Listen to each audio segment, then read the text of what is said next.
தென்காசி மாவட்டம் வீரகேரளம்புதூரில் இருந்து இலங்கைக்கு கூலி வேலைக்கு சென்ற தொழிலாளியை கண்டுபிடித்து தர வேண்டும் என உறவினர்கள் கண்ணீர் மல்க கோரிக்கை விடுத்துள்ளனர். மாரியப்பன் என்பவர் கடந்த ஜனவரி மாதம் 15ஆம் தேதி சென்னையில் இருந்து டூரிஸ்ட் விசாவில் இலங்கைக்கு வேலை தேடி சென்றார். இம்மாதம் 16ஆம் தேதி விமானம் மூலம் சென்னைக்கு வந்து விடுவதாக கூறிய மாரியப்பன் அதன் பின் மாயமானதாக கூறப்படுகிறது.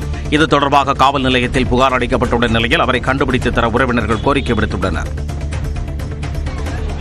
தூத்துக்குடி மாவட்டம் கோவில்பட்டி கயத்தாறு தாலுகா அலுவலகம் முன்பு 100 நாள் வேலை திட்டத்தில் ஊதியம் வழங்க வலியுறுத்தி ஆர்ப்பாட்டம் நடைபெற்றது. இந்திய விவசாய தொழிலாளர் சங்கத்தினர், மார்க்சிஸ்ட் கம்யூனிஸ்ட் கட்சியினர் சார்பாக நடைபெற்ற இந்த ஆர்ப்பாட்டத்தில் பெண்கள் ஒப்பாரி வைத்து தங்களது கோரிக்கைகளை வலியுறுத்தினர். நாமக்கல் மாவட்டம் ராசிபுரத்தில் ஜம்மு காஷ்மீர் பகல்காம் பயங்கரவாத தாக்குதலில் உயிரிழந்தவர்களுக்கு ராசிபுரம் நகை வியாபாரிகள் சங்கத்தினர் மௌன அஞ்சலி செலுத்தினர். ராசிபுரம் நகை வியாபாரிகள் நல அறக்கட்டளையின் தலைவர் ஜெயபிரகாஷ் தலைமையில் நடைபெற்ற இரங்கல் கூட்டத்தில் சங்க நிர்வாகிகள் பலரும் கலந்து கொண்டு உயிரிழந்தவர்களின் படத்திற்கு மலர் தூவி மௌன அஞ்சலி செலுத்தினர்.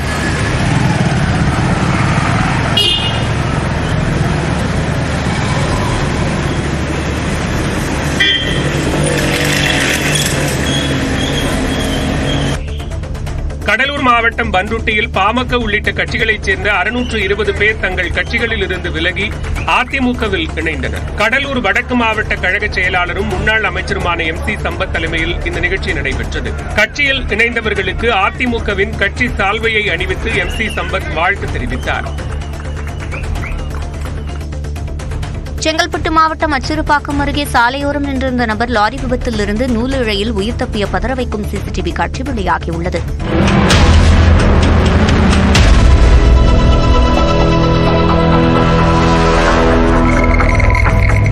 சென்னை திருச்சி தேசிய நெடுஞ்சாலையில் தொழுப்பேடு பகுதியில் உள்ள கடையின் வாசலில் நின்று 3 பேர் பேசிக் கொண்டிருந்தனர்.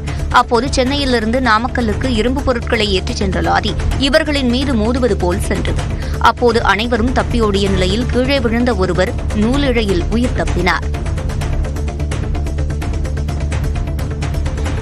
வேலூர் மாவட்டம் காட்பாடி ரயில் நிலையத்தில் ஹவுரா விரைவு ரயிலில் 450 கிலோ ரேஷன் அரிசி பறிமுதல் செய்யப்பட்டது. கர்நாடக மாநிலம் யஸ்வந்த்பூரில் இருந்து ஹவுரா வரை செல்லும் ஹவுரா விரைவு ரயிலை காட்பாடி ரயில்வே நிலையத்தில் போலீசார் சோதனை செய்தனர். அப்போது அதில் 15 மூட்டைகளில் 450 கிலோ ரேஷன் அரிசி இருந்தது தெரியவந்தது. இதையடுத்து ரேஷன் அரிசியை பறிமுதல் செய்த ரயில்வே போலீசார் அதனை கடத்தி வந்தது யார் என்பது குறித்து விசாரணை மேற்கொண்டு வருகின்றனர். மதுரை மாநகராட்சி சாலைகளில் அனுமதியின்றி பள்ளம் தோண்டினால் 2 மடங்கு அபராதம் விதிக்கப்படும் என்று மாமன்ற கூட்டத்தில் தீர்மானம் நிறைவேற்றப்பட்டுள்ளது. மீனாட்சி சுந்தரேஸ்வரர் கோயில் நிர்வாகம் மாநகராட்சிக்கு 1 கோடி ரூபாய்க்கு மேலாக மின்கட்டண தொகை செலுத்த வேண்டியுள்ளதால் நடப்பு ஆண்டு சித்திரை திருவிழாவிற்கு மின்சாரம் வழங்க இயலாது எனவும் தற்காலிக மின் இணைப்பு பெற்றுக் கொள்ளவும் என சித்திரை திருவிழா ஆலோசனைக் கூட்டத்தில் மாநகராட்சி ஆணையர் சித்ரா விஜயன் தெரிவித்திருந்தார். இந்நிலையில் மாநகராட்சி மாமன்ற கூட்டத்தில் மேயர் இந்திராணி சித்திரை திருவிழாவிற்காக அமைக்கப்படும் உயர் மின்னழுத்த விளக்குகளுக்கு தேவையான மின்சாரத்தை மாநகராட்சி வழங்கும் என்று தெரிவித்துள்ளார். திருப்பத்தூர் அருகே கணவன் மனைவிக்கு இடையே ஏற்பட்ட தகராறில் மனைவி தூக்கிட்டு தற்கொலை செய்து கொண்ட சம்பவம் சோகத்தை ஏற்படுத்தியுள்ளது. இரணாப்பட்டு பகுதியைச் சேர்ந்த சீனிவாசன் குஜராத்தில் பணிபுரிந்து வந்த நிலையில் விடுமுறைக்காக சொந்த ஊருக்கு வந்துள்ளார். இந்நிலையில் அவருக்கும் அவரது மனைவி சிலம்பரசிக்கும் இடையே தகராறு ஏற்பட்டதாக கூறப்படுகிறது. இதனால் மனமுடைந்த சிலம்பரசி வீட்டில் யாரும் இல்லாத பொழுது தூக்கிட்டு தற்கொலை செய்து கொண்டுள்ளார். உதகையில் துணைவேந்தர் மாநாட்டில் கலந்து கொள்ள கோவை வரும் ஆளுநர் RN ரவியை கண்டித்து திராவிட விடுதலைக் கழகத்தினர் கருப்பு கொடியுடன் போராட்டத்தில் ஈடுபட்டனர். உதகை ஆளுநர் மாளிகையில் 2 நாட்கள் துணைவேந்தர்கள் மாநாடு நடைபெற உள்ளது.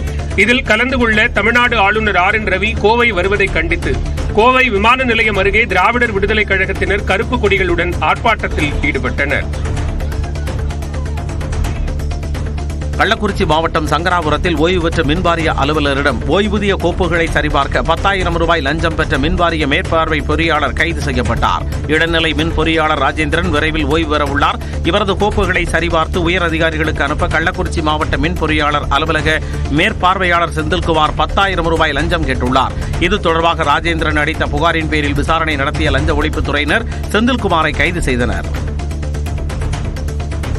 தஞ்சாவூர் மாவட்டம் திருவையாறு அருகே காவல் நிலையம் அருகே தற்கொலை செய்த இளம்பெண்ணின் உடலை 16 நாட்களுக்கு பின் உறவினர்கள் பெற்றுக் கொண்டனர். கடந்த 8ஆம் தேதி தினேஷ் என்பவரை காவல்துறையினர் விசாரணைக்கு அழைத்துச் சென்றதால் நடுக்காவேரி காவல் நிலையத்தின் முன் அவரது சகோதரிகள் மேனகா, கிருத்திகா இருவரும் விஷம் அருந்தினர்.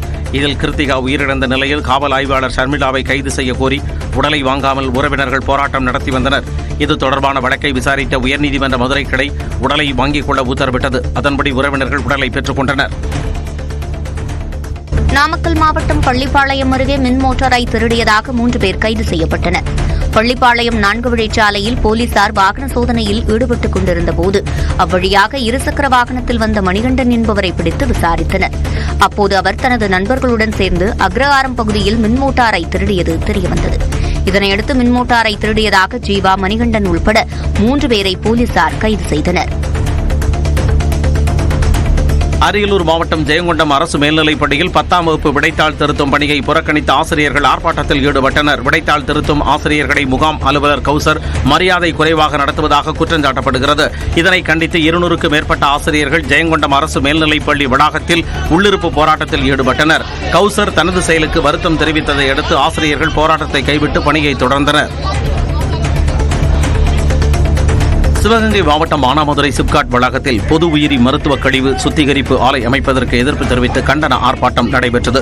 ஆலை அமைக்கப்பட்டால் சுற்றுவட்டார கிராமத்தில் வசிக்கும் மக்களுக்கு உடல்நல பாதிப்பு ஏற்படும் என கூறி போராட்டம் நடந்தது. திமுகவை தவிர்த்த பிற கட்சியினர், வணிகர்கள், விவசாயிகள், பொதுமக்கள் என 200க்கும் மேற்பட்டோர் போராட்டத்தில் பங்கேற்றனர்.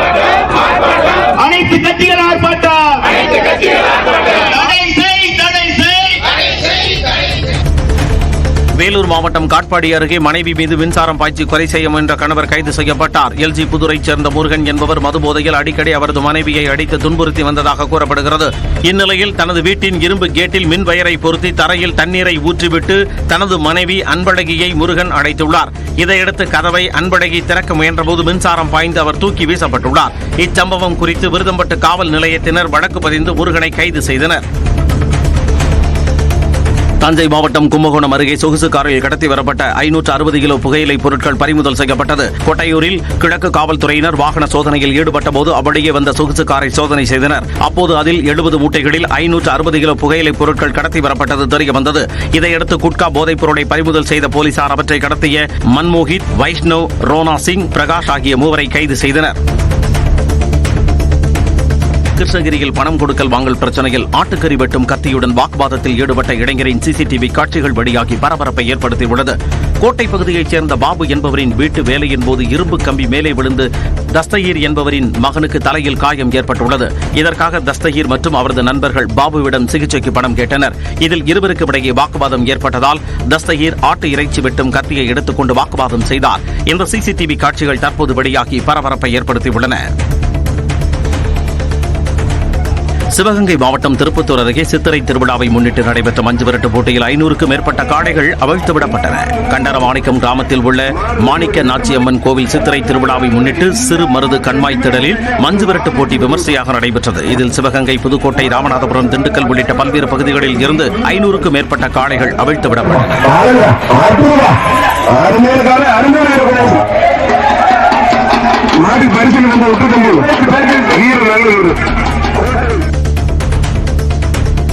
தூத்துக்குடி மாவட்டம் கோவில்பட்டியில் மின்சாரம் தாக்கி பெயிண்டர் பரிதாபமாக உயிரிழந்தார். பாரதி நகரைச் சேர்ந்த முத்துக்குமார் என்பவர் தங்கப்பா நகர் பகுதியில் வீடு ஒன்றில் பெயிண்டிங் வேலை பார்த்துக் கொண்டிருந்த போது வயரில் ஏற்பட்ட மின்கசிவால் தூக்கி வீசப்பட்டு சம்பவ இடத்திலேயே பரிதாபமாக உயிரிழந்தார். விழுப்புரத்தில் நியாய விலைக் கடை பணியாளர்கள் 14 அம்ச கோரிக்கைகளை வலியுறுத்தி கொளுத்தும் வேலை பொருட்படுத்தாமல் ஆர்ப்பாட்டத்தில் ஈடுபட்டனர். பொது விநியோக திட்டத்தின் கீழ் வழங்கப்படும் பொருட்களை பொட்டலமாக நியாய விலைக் கடைகளுக்கு வழங்க வேண்டும், நியாய விலைக் கடை தராசு விற்பனை முனையத்தோடு இணைக்கப்பட வேண்டும் என்பன உள்ளிட்ட கோரிக்கைகளை வலியுறுத்தி புதிய பேருந்து நிலையம் அருகே ஊழியர்கள் கண்டன ஆர்ப்பாட்டத்தில் ஈடுபட்டனர். கிருஷ்ணகிரி மாவட்டம் மத்தூர் அரசு மகளிர் மேல்நிலைப் பள்ளி சார்பில் மத்தூர் ஏரியை சீரமைத்து மாணவிகள் மரக்கன்றுகளை நட்டனர். மத்தூர் பேருந்து நிலையம் அருகில் உள்ள 14 ஏக்கர் பரப்பளவு கொண்ட ஏரியை பள்ளி மாணவிகள், ஆசிரியர்கள், ஊர் பொதுமக்கள் இணைந்து சீரமைத்து கரையோரங்களில் பல வகையான 150 வகை மரக்கன்றுகளை நட்டனர்.